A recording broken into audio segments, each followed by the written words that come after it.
Okay. Ooh. Oh, buddy. Oh, yeah, buddy. Cheers, man. Cheers, man. Oh, did you catch the race this weekend?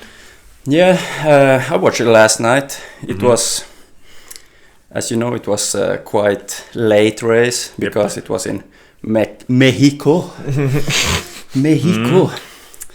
And I considered to like skip it or just watch the half of it. Yep. But according to when I watched the quali and practice it, I knew it would be a good race. Yeah.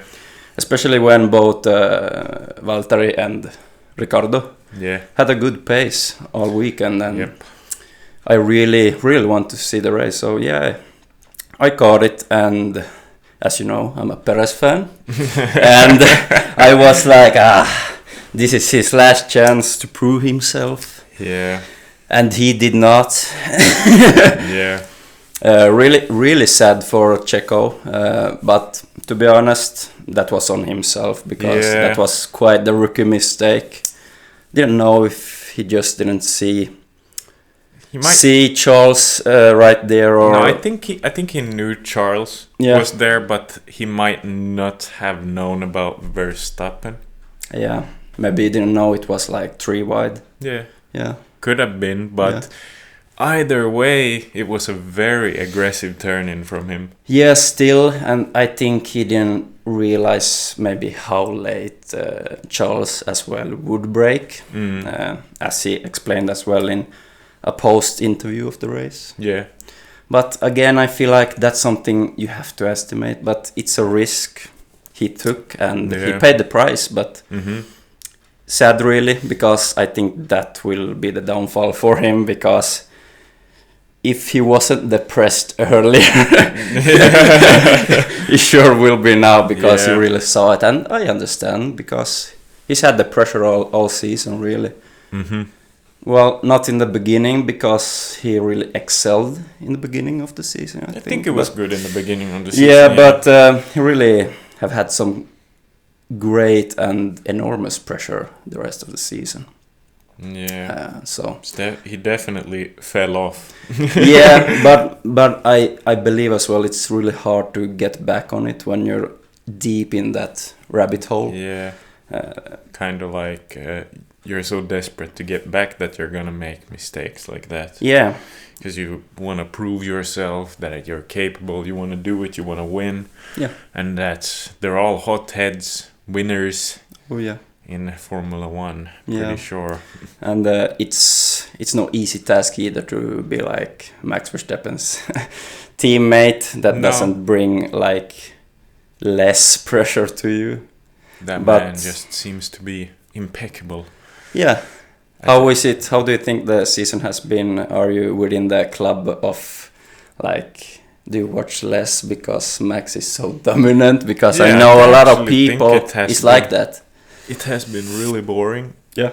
I mean, if you disregard Max Verstappen, I think the season has been pretty fun. Yeah. And because if you look at like Sergio Perez, he has been a little bit faster than the rest of the grid, but he's been there and competing with the rest of them. Yeah. But it just has been Max Verstappen who's dominating. Yeah, he's just so good at every single thing. Yeah. And it's like, the Red Bull car is dominating as a whole. But if you look at like Perez, for example, it isn't the case, because he's so much behind. And in the race pace, it's not really about how much he's behind. It's more about the quali pace, I think. Not just the pace, but quali in general. I think he's qualifying like... he's missed qualifying several times because he's gone off track and deleted the lap time. Yeah. There's been like these small mistakes that he could have avoided. Yeah. And it's been early too. He's like fell out already in Q1 sometime. So... Yeah, but still interesting to see what's next, both for Red Bull but for the next season. Yeah. But I do believe, and I think this season actually has been, it has been boring, of course, because Max has like won like almost every race. But I still believe below Max, the rest, it has been quite the fight, really, and interesting. If you look at like last season, it wasn't that much of a fight, even below Max as well. No. Some of them, but not at all in the same extent as this year. I think people were more excited last season because there was like these new concepts with the cars and stuff like that. And things were changing. All the rules of the car concepts had to change. That's why I think last season had a bit more hype. Even though Red Bull was dominating last season as well. How do you feel about the sprint concept? I like it. I like having extra content to watch. It's been quite the discussions lately about how they could like change it for the future. Do you have any thoughts about that? No, I like it as it is. Or if they don't, I think it's fine. Because I feel like the way they had it before was quite good, and if I would change it, I would like make it a separate thing from the original championship. For me, I like that it's more racing. I really love that, but sometimes I feel like it's not messing with the other championship, but I don't know. It's just... Well, I feel like that didn't matter this season when they changed that the qualifying for Sunday is on Friday and not where you got in the sprint. It didn't have that much impact, but well, I feel like it did. I feel like it changed how you can do that weekend. Of course. Because still you're gonna get the big point grab is always gonna be on Sunday, but you can get that little extra on Saturday if you want. And I also believe sprints could be good for racers like Checo to maybe gain some extra practice, extra confidence, maybe get some points in the sprint to get more like feel and vibe to the original races. We'll see if they continue that next season. I don't know. I have no problem with it to continue, but if they do, I feel like they could change it up a little, but we'll see. I think they could change several things, but I think it's fine as it is. Maybe they have a little bit too stacked of a calendar. Like very many races and stuff like that, but I like that. I like to watch Formula, so I don't mind it at all.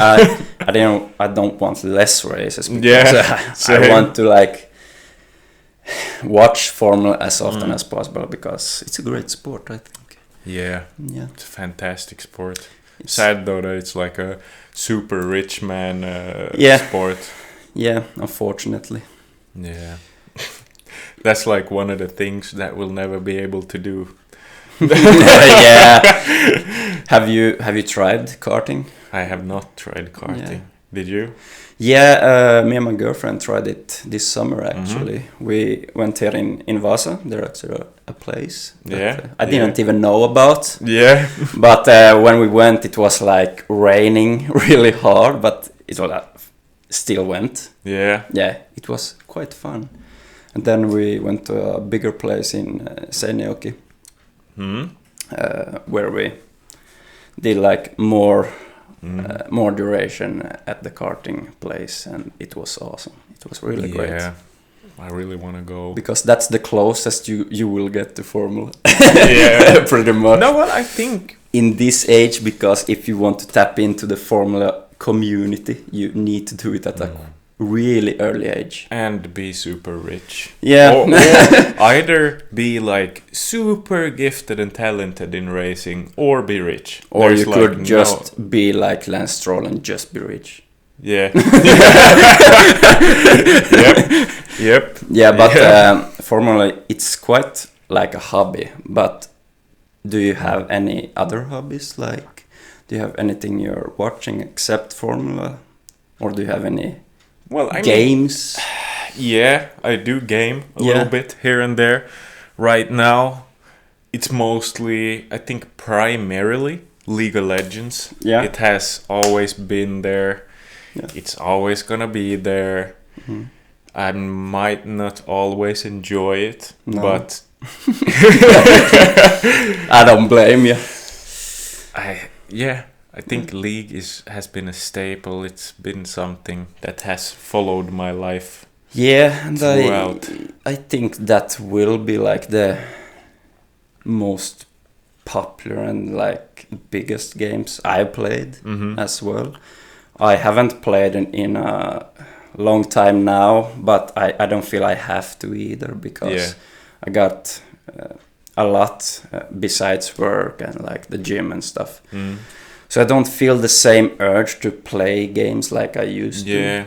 Yeah. But I never was the guy that gamed a lot in the first place. No. Yeah, I played League. I tried some like Counter-Strike and these classics. But as for today, I mostly like play games just for pure pleasure, not just to play to get good at it. Yeah. So I play a lot like rhythm game, like Osu. I enjoy that, but that's a game as well that I'm gotten quite good at, but I still enjoy it just to play whenever I'm bored or just to want to do something else. I can see that because I have never been the best at something like League. Yeah. I've considered myself proficient, but never really super good. Yeah. But now I play it just for fun. Yeah. And I think that's like the ultimate way to play. Yeah, agreed. Because I never felt, like I said, the urge to be the best at a game.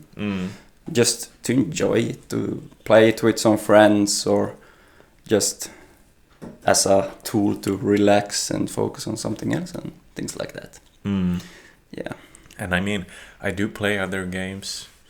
Me and my friends just picked up a new game called Return to Moria. It's a little bit based off, well, actually a lot of bit based off like Lord of the Rings and Middle Earth and Tolkien's like whole epic stories. Yeah. Okay, interesting. Yeah, and you're a group of dwarves. You have to play with friends, otherwise it won't be fun. Yeah. And you're a group of dwarves.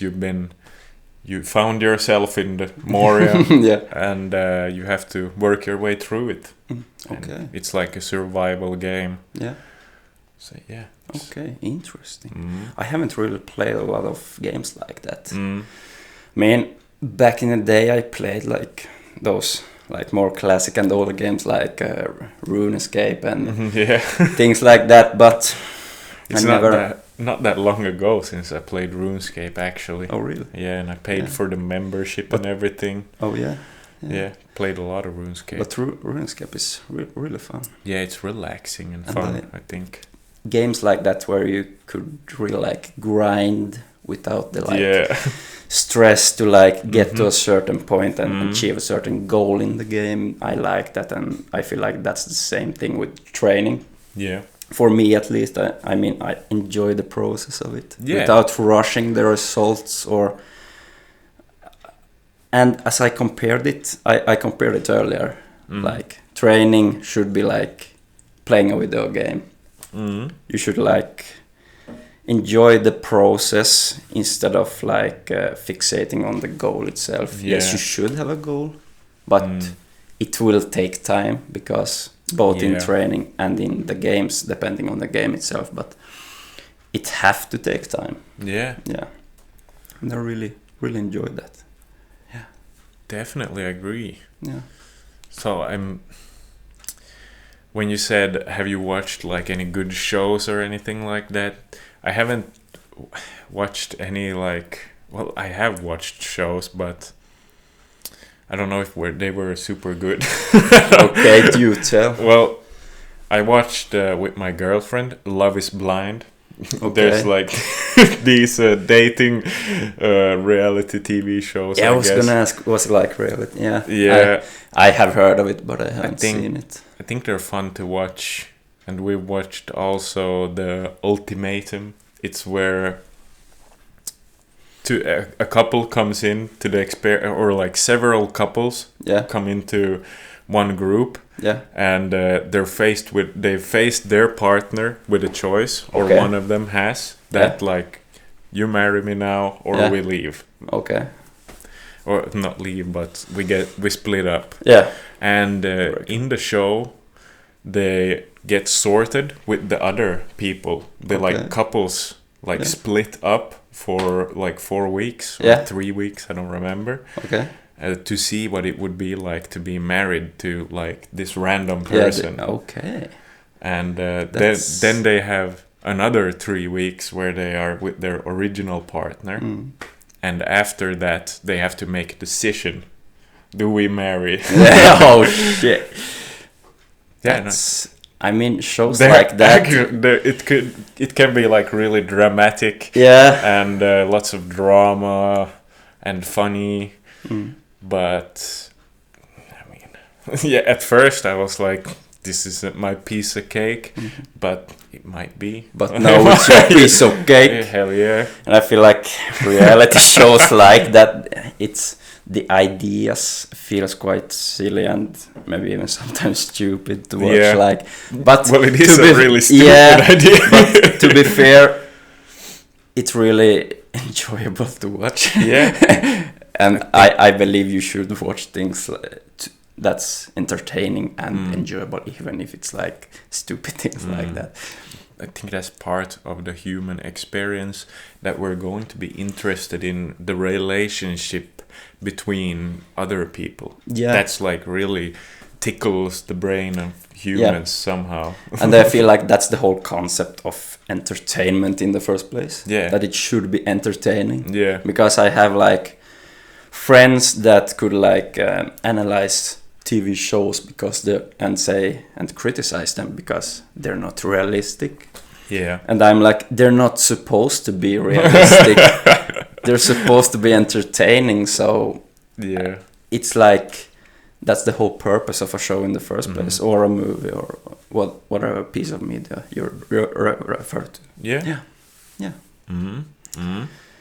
But I haven't watched any like reality shows like that, but I watch a lot.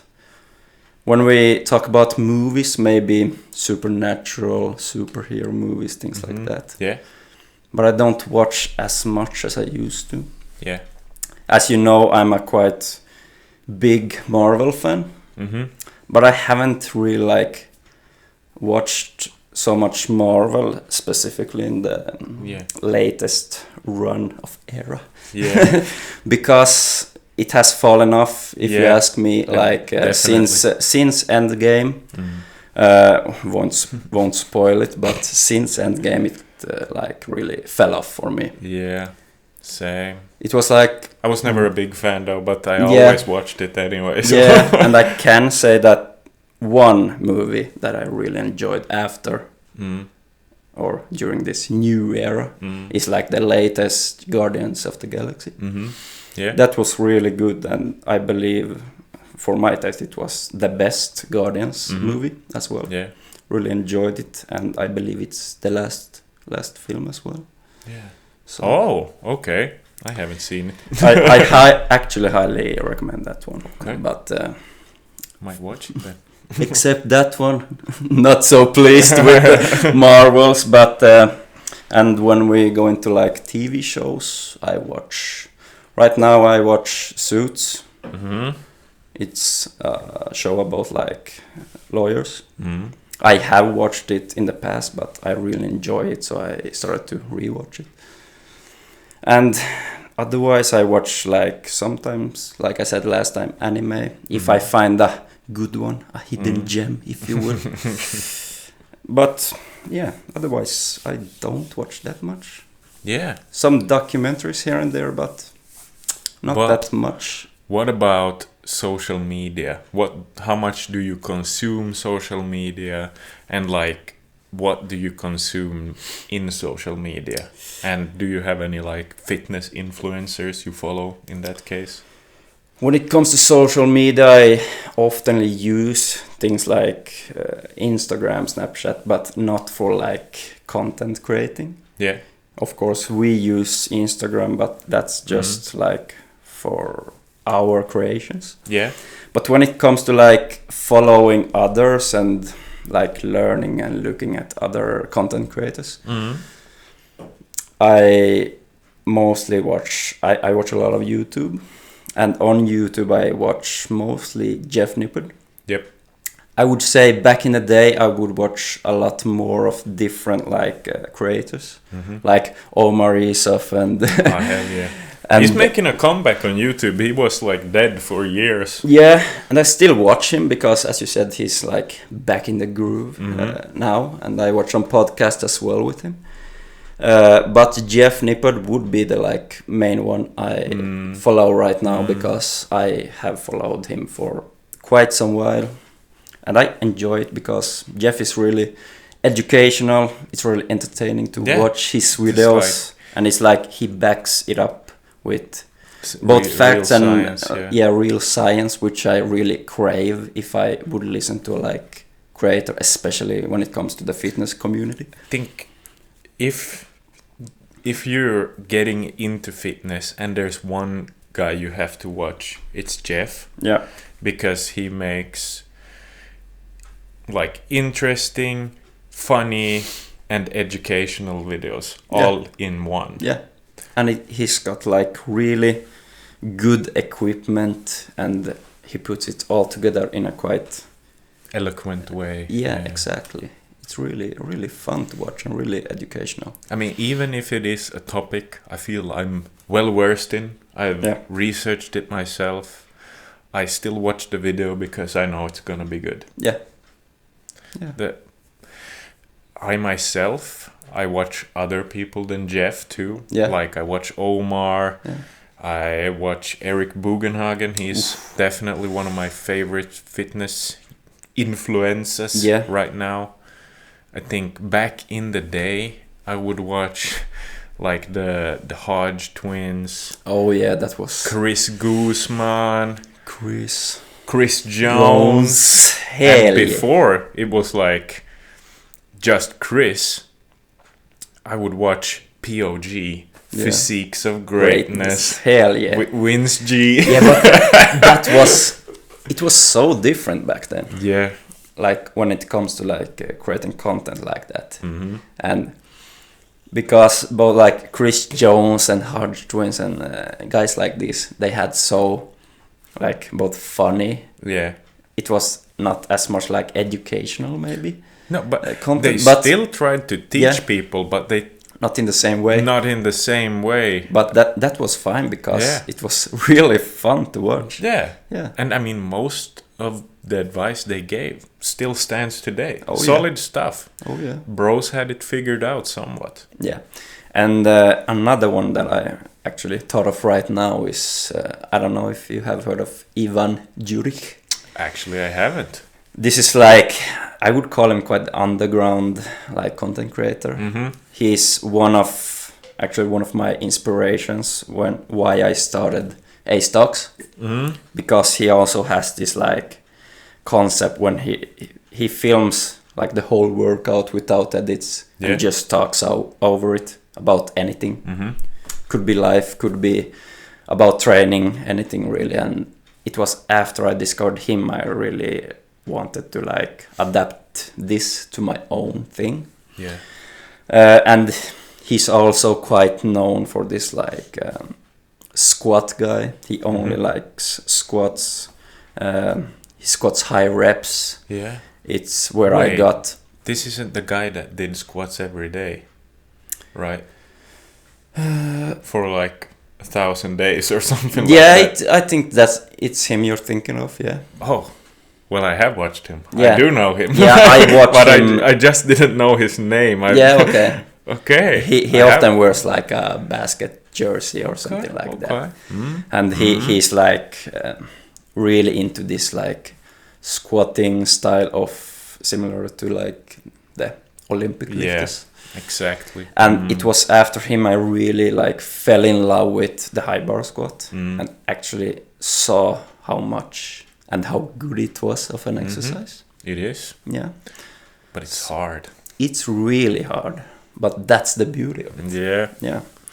But speaking of like exercises, I don't know if you saw this interview with Chris Williamson and C-Bum. I've heard of it.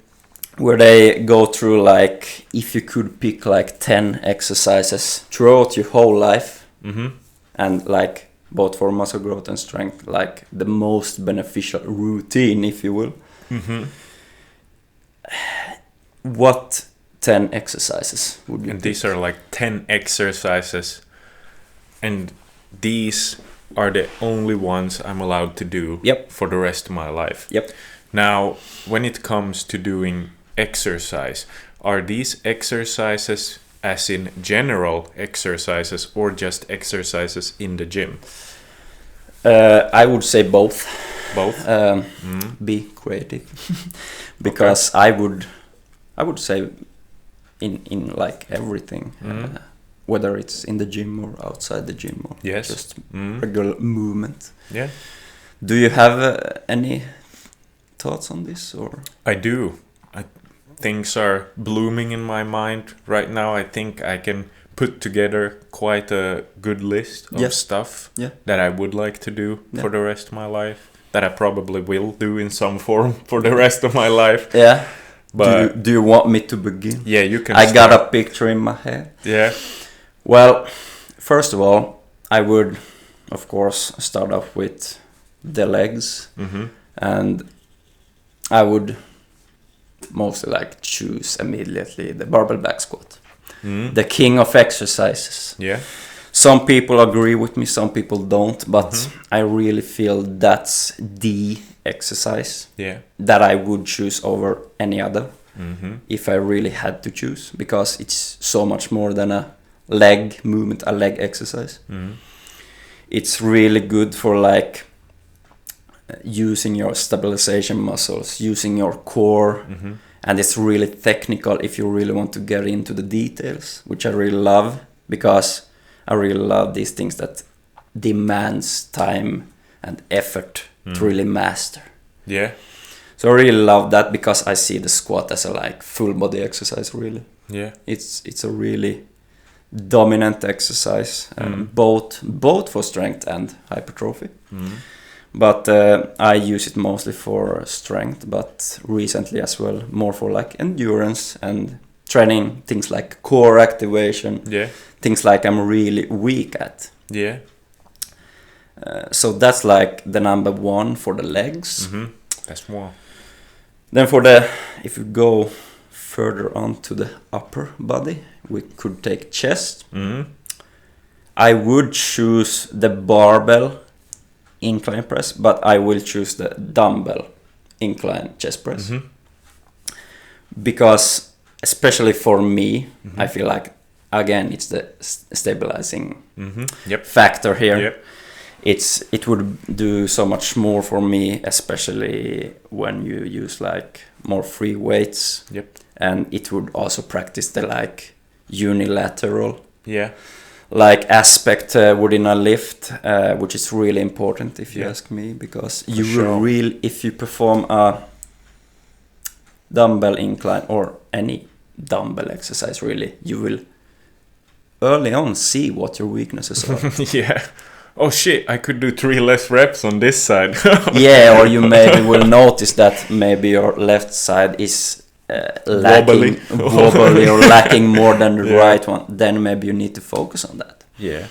So that would be my like chest exercise, and as you know, I prefer incline over a flat all the time. I do believe it's the superior exercise.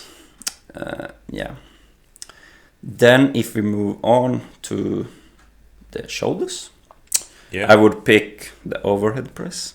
Of course. I don't think I would choose dumbbells there. I would choose the barbell. I think, because would allow me to like use more heavy load, and really like, not much to say. It's just amazing exercise. Yeah, I like that one too. Yeah. Yeah, I actually tried like standing, like overhead press, but with dumbbells. Yeah. What did That's you think? a really hard exercise. Yeah. It's like it's a bit deceiving. Yeah. You think like, oh shit, like I'll be able to move a little bit more. I might be able to do something with this, but it's actually really hard. Yeah, and it uses your core on a whole another plane. Mm-hmm. Yeah, I use it too in a barbell exercise, barbell overhead press. Yeah. But not at all in the same way. Mm. It was really difficult, and that's also a reason why I put it in my next training schedule as well, because I felt like this is something that could bring up my other lifts, my bench, my ordinary OHP and stuff like that. Mm. But yeah, we got legs, shoulders, chest. Mm. Then I want to split up the back in two, starting with upper back, like overall back exercise, a row. Mm-hmm. I would pick the Pendlay row. Yep. And again, individual for me, because I have quite weak upper back. I got a big upper back, but it's quite weak, really. Yeah. Due to my bad posture and stabilizing factors. But I really enjoy that, because that's the like most strict and most beneficial form of row. If you don't have a seal row, I could pick a seal row, but I don't know. I truly enjoy a Pendlay row. Yeah. And moving on to the lower specter of the back, I will choose hyperextensions. Okay.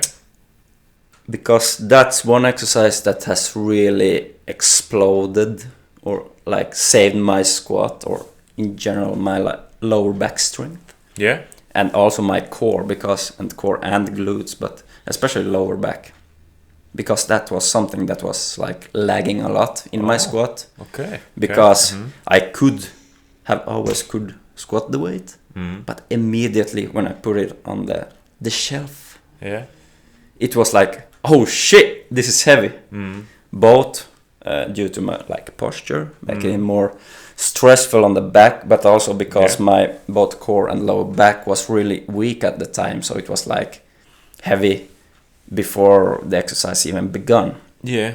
But now when I actually started to like do more and like really prioritize hypers, it has really like exploded my strength in the squat. So I will always enjoy that one, and doesn't take any like weights. I enjoy weighted hypers as well. I think they're really great, but you can do it with a lot of benefits even with just the body weight. Yeah. Let's see, how many I got? You got the squat, you have the dumbbell chest incline dumbbell press, you have the OHP, you got the Pendlays, you got the back extension. You got 5. Oh shit, 5 more. 5 more. We can move on to the triceps. My beloved triceps. My favorite exercise. My favorite muscle group. I can tell. Oh shit. Oh yeah. I want to like take an isolation movement. I really do, but I will have to take the JM press. And that includes a lot of chest activation as well, so I will get more of that, but that's a really underrated exercise really for the triceps, because it's like a hybrid of a bench press and a like skull crusher. I really like that because it also allows you to skull crush heavy, if you will, and it could be a sticking point and really the thing you need, especially if you're like lacking in the bench, or just chest in general, or just want to try new for the triceps. I really love that one. That's okay. Now you have 6 exercises. 4 left. 7. Then I would take a seated Sutterman curl. Okay. To just, and for those of you who don't know what that is, a Sutterman is like, it's a hybrid of both hammer curls and supinated, so you will get both, and that's the reason why I chose it, because you will get both in one exercise. And using it in a seated position, I feel like it's making you execute it in a more strict manner, because if you stand up you can use a lot of momentum. That will maybe put off some tension in the biceps and maybe more tension in the lower back or things like that. So I feel like doing it seated is really great. I really enjoy them, or in general doing things like that in seated, because you exclude the legs, which could help you a lot, and sometimes it's good to include them as well, but I don't believe in things like that. No. Yeah. Okay, wait, now you got 8. Got 8, so 2 left. No, wait, was that the 7th? Yeah, that was the 7th. That was so 3. I would have to think. I don't got. We could take a core exercise. Yeah. I believe you get a lot of core in the squat, but I do feel it could be good with some extra work. And this one is a doozy. A doozy. A doozy. And it's actually a kettlebell exercise. It's the kettlebell windmill. Okay. Have you heard of it? No.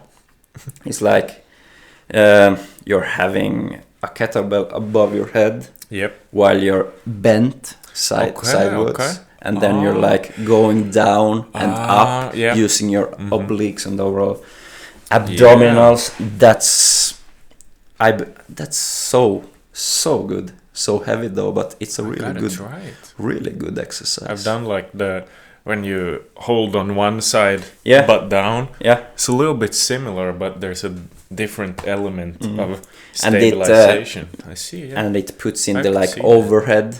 When you're holding a kettlebell overhead, it's really good, because I really love movements that makes you hold weights overhead, because that's a really like unnatural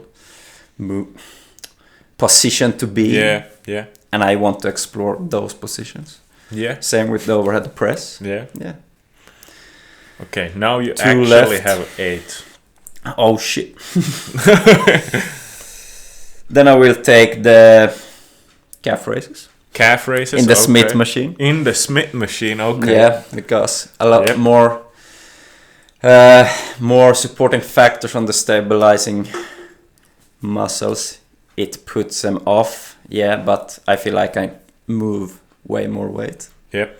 Like, back in the day when we actually calf raised over 200 kg for reps. Oh yeah, you were doing 250 for 250, reps. Oh yeah, that was really great. I'm not saying you have to do like 250 kg on the calf raise, but I feel like if we talk about tension in any movement, putting a lot of weight will like do the job. Yeah, that will do something, all right. And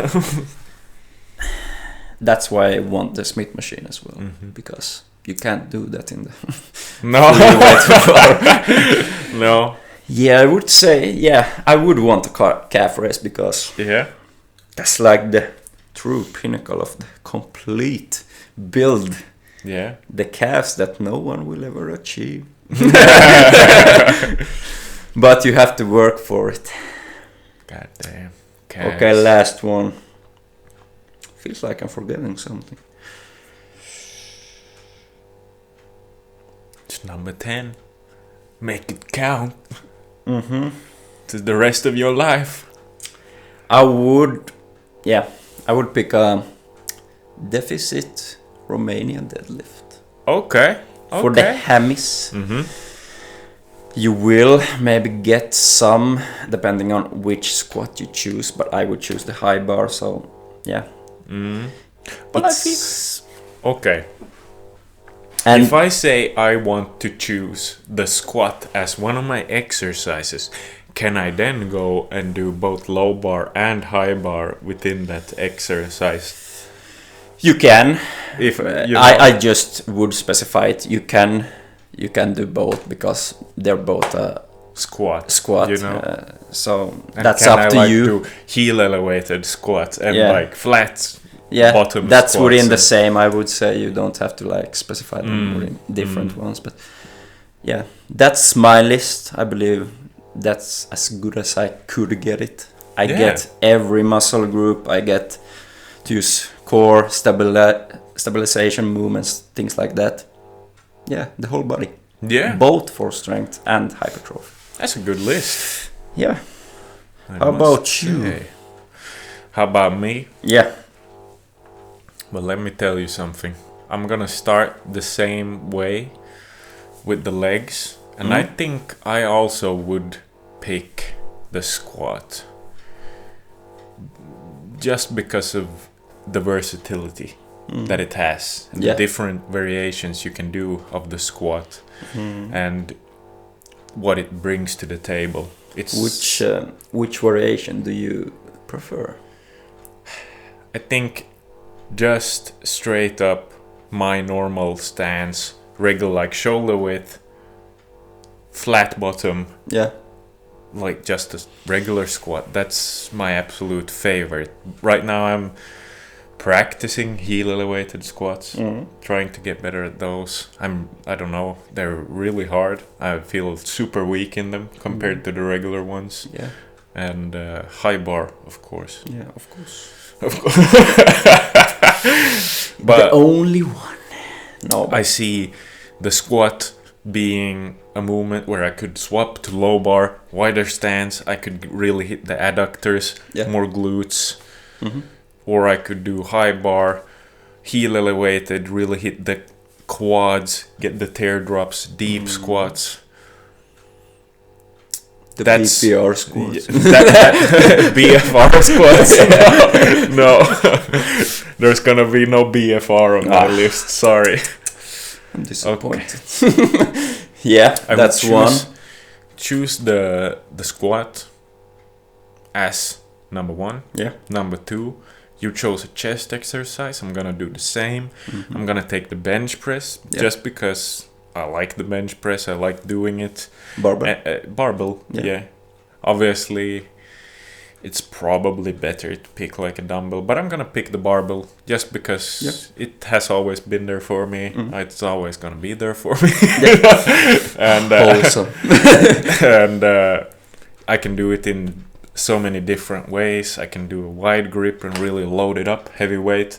I can pick a narrower grip and like really get that range of motion and hit more triceps, stretch out myself. Obviously an incline press would stretch myself, it would like open my chest and shoulders up more stretch wise. But I'm gonna choose second exercise, barbell bench press, just because I like it. Yeah. Then you picked the overhead press. Yeah. Yes, I did.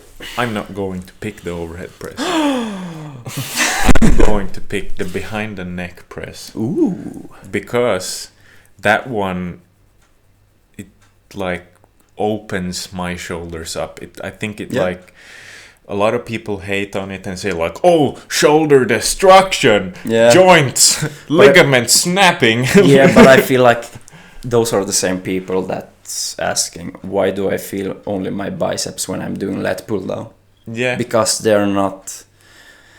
They lack the knowledge of how to execute the movement, which is crucial for any exercise. Yep. But if you do it correctly, with safe, like both safe weights and give it time to really execute it in the correct manners, then I believe it's a good one. Yeah, and just giving it time and working to getting there. Yeah. And it might be that you have to use the 15 kilo bar the first time you do the exercise, so you don't snap your shit. Yeah.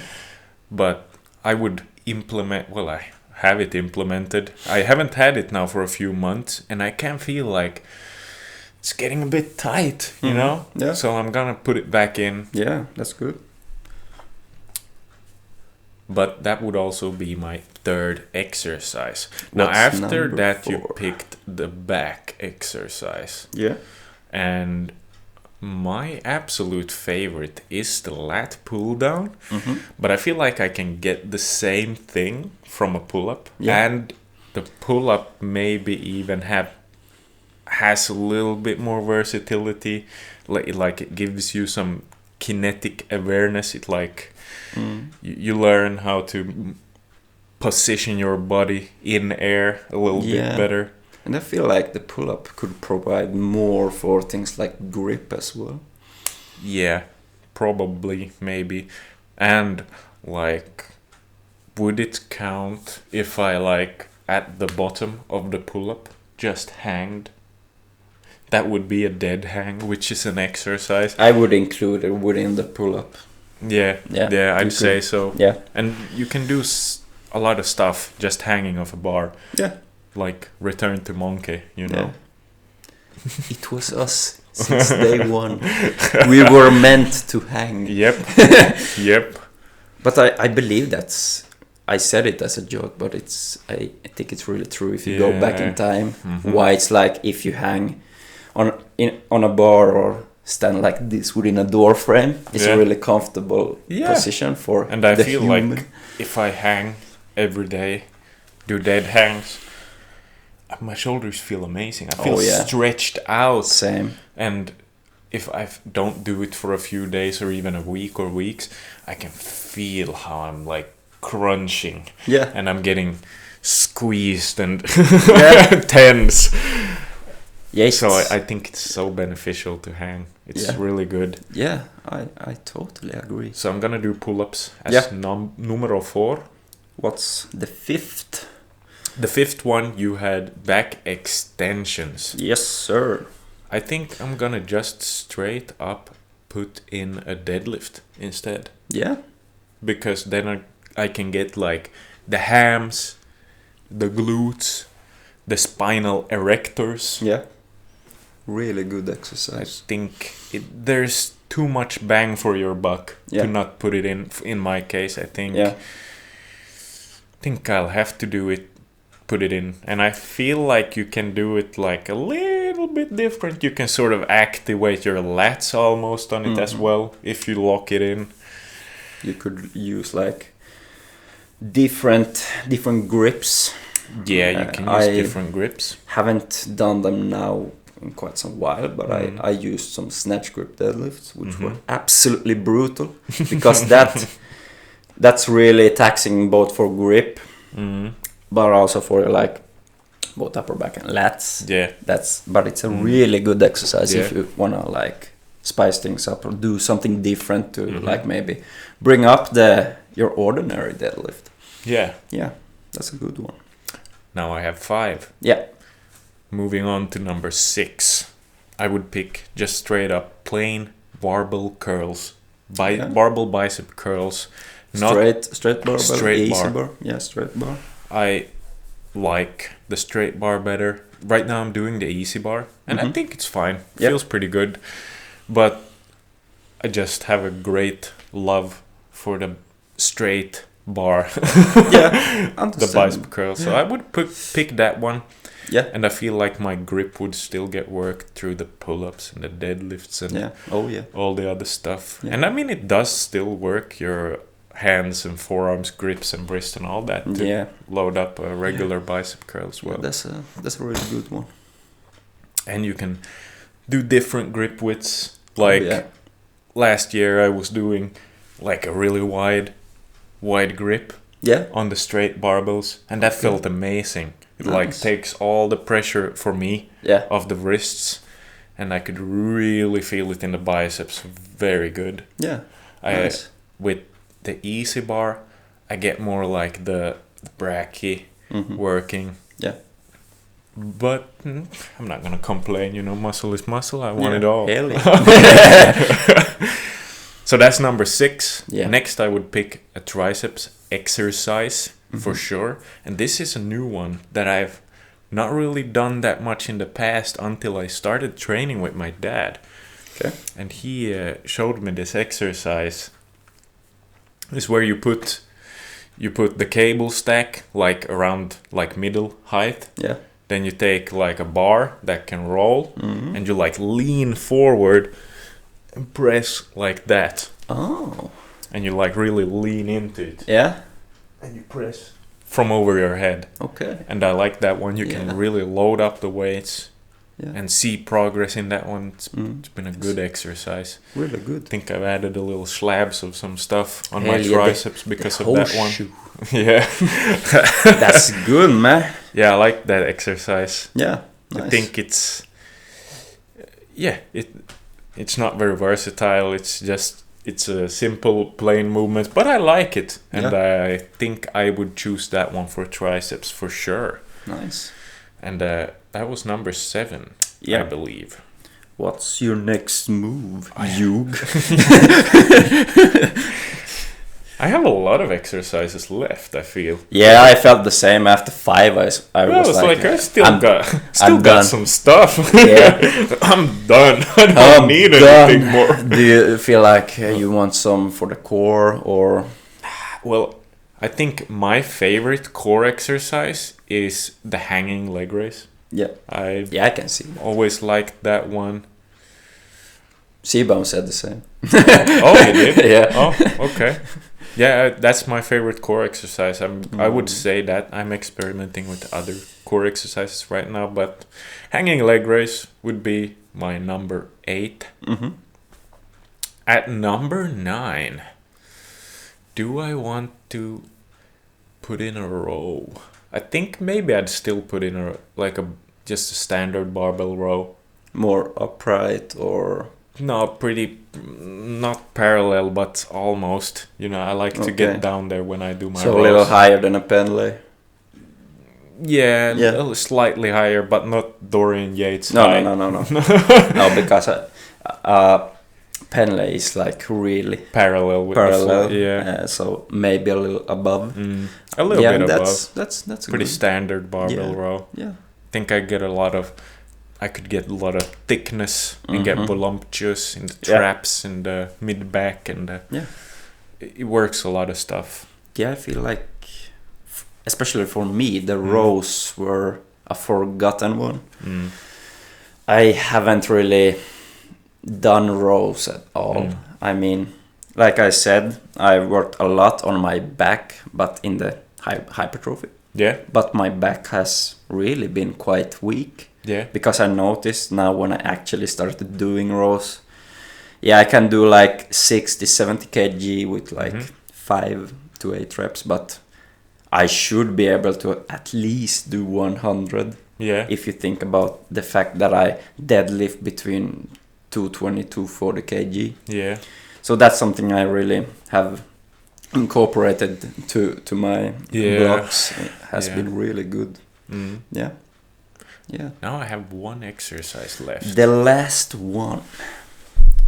Now, it would be easy to just pick a fun exercise in the gym. Yeah. But that might not be the best for my longevity and health and just overall physical well-being.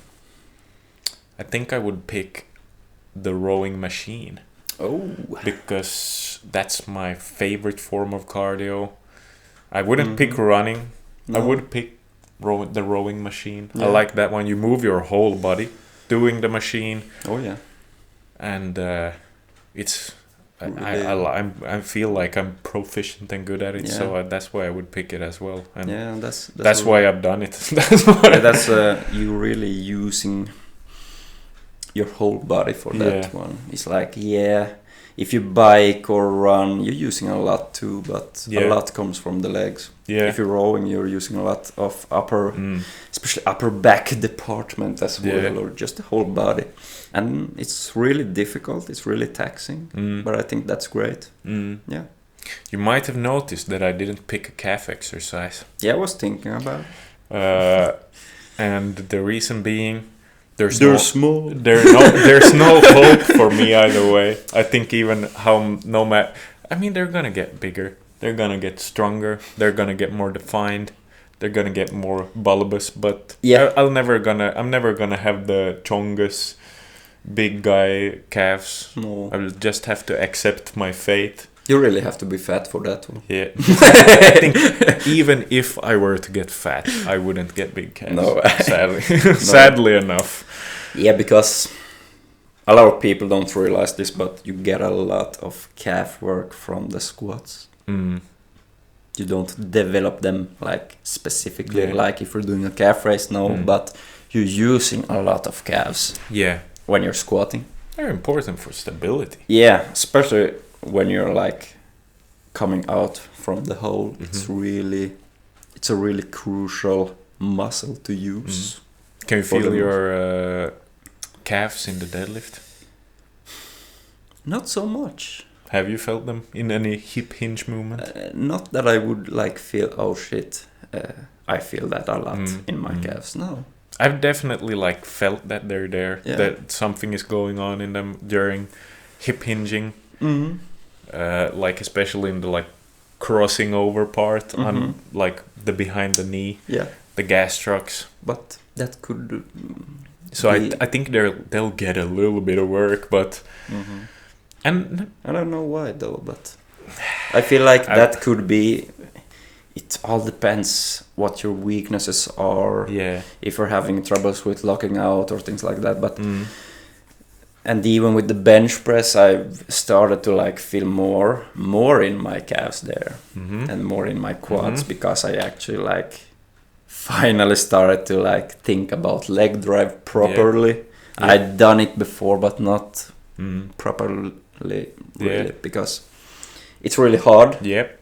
It takes years to master the leg drive. It ain't easy. But you really feel the difference because if you use leg drive in the bench press like you should, you really feel the pump in your like quads and calves afterwards.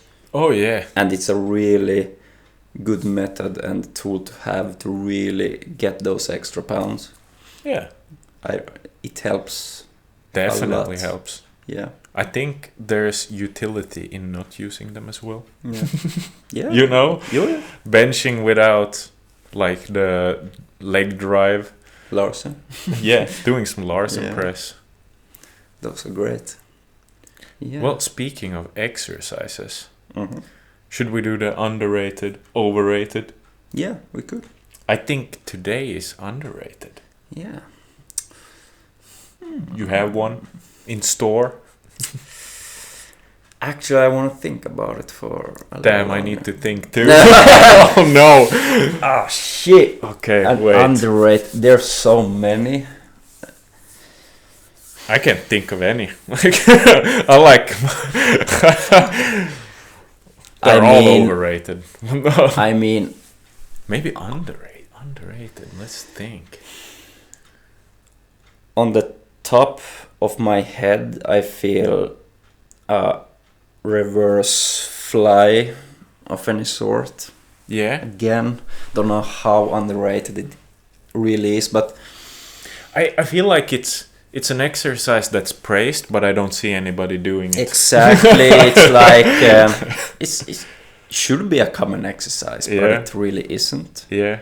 And I've started doing them like recently as well because I want to like bring up, like I said, my shoulder mobility, my posture in the upper back and things like that, and I feel like strengthening my muscles and especially strengthening in this movement pattern has been really great for those like factors. Yeah.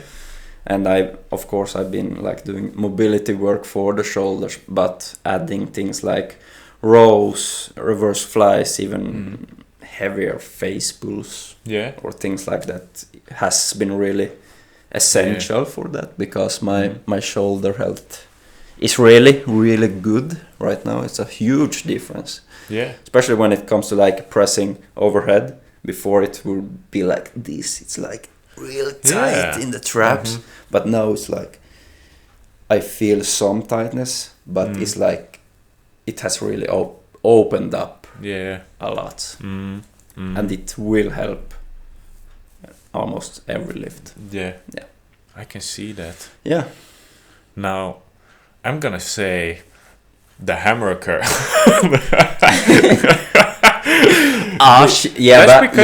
It's quite underrated. Yeah. Because obviously there's different ways to do it. Mm-hmm. You can go really heavy and like bring it in. Yeah.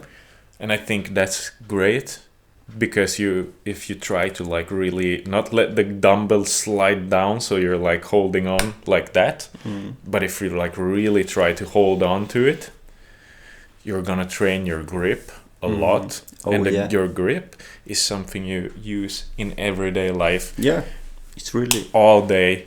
You use your hands and your grip and stuff. And the hammer curl, you could also go lighter and like even pronate further out. I've done that and I really saw the difference in like I've always had a stronger flexor than my like extensors, and I saw them come up from doing like the more pronated than like regular hammer neutral grip. I like pronated even further. Yeah. And I thought that was a wonderful exercise, but you have to be careful with it. Yeah. If you like load it too much from the get-go, you're gonna feel it somewhere in the wrists. Would you like do it with dumbbells or like the hammer bar? No, I would do it with dumbbells. Yeah. That like puts your wrist in a more of a, you can move around a little bit. I feel like the hammer curl, for me at least, has been a good exercise to like really help me to squeeze at the top and get the whole like movement. Yeah. Because especially in the beginning, it was like really difficult to get it up here. Mm-hmm. It was like here it gets heavy and then you fall off. But you really want the last squeeze. I feel like the hammer curl could be like a good tool to use. Yeah.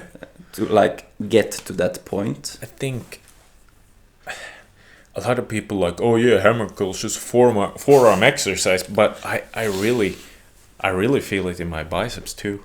Yeah.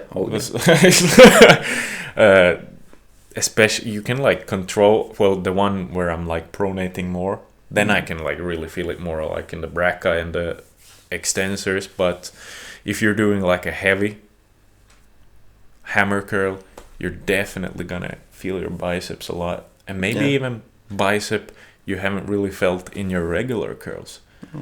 It's good. It's gonna make your bicep pop. Yeah. So I like that one. That's a good one. Yeah. I haven't thought about it as a underrated, but now when you mention it, but it is underrated. You just haven't thought about it. Yeah, I think if you get a program anywhere, they're gonna have some incline curls or alternating curls. Yeah. Or a easy bar curl. And I think you're gonna get the hammer curls. I feel it's underrated as well because majority of people just use the supinated, the ordinary curl, because they believe that's all they need, and they could be fine with just that one. But you could add a lot of benefits, both to your like hypertrophy or whatever you're after. Like if you're using both supinated curls, hammer curls, you could even use cable curls because that's a variation of hammer as well. Or things like spider curls, putting yourself in a like more inclined position, or like I like the preacher with one arm, like having the arm against the bench and doing a. That's really good. Just exploring different variations, and I think that's healthy and important to do in every muscle group, and that's what I do all the time. And that's why I would hate the scenario of choosing only 10 exercises, like we discussed earlier in the podcast. But if we, I think that would also promote creativity in a way. You have to find new variations within the given restraints. Yeah. And that's what it's all about. I think just to think for yourself and just I'm gonna do this because I need this due to a certain weakness, instead of like, I'm gonna follow this program because he does that. Yeah. Because I think that's the most important lesson here. Mm-hmm. You need to get as independent as possible. Mm-hmm. Mm-hmm. That's something we will wrap this up. I would just tune into the next episode. I wanted to talk about, when I talked about independency. Yeah. I've started to train without like supplementary gear, like sleeves and stuff like that. But I think we will get into that stuff in the next episode. We didn't get any philosophy this time either, but that's fine. I think we got a lot. We've got some more content coming up. Got some good stuff for you guys. Oh yeah. Mm-hmm. Mm-hmm. Okay, signing off. Gotta get a little flex. Oh hell yeah. Peace.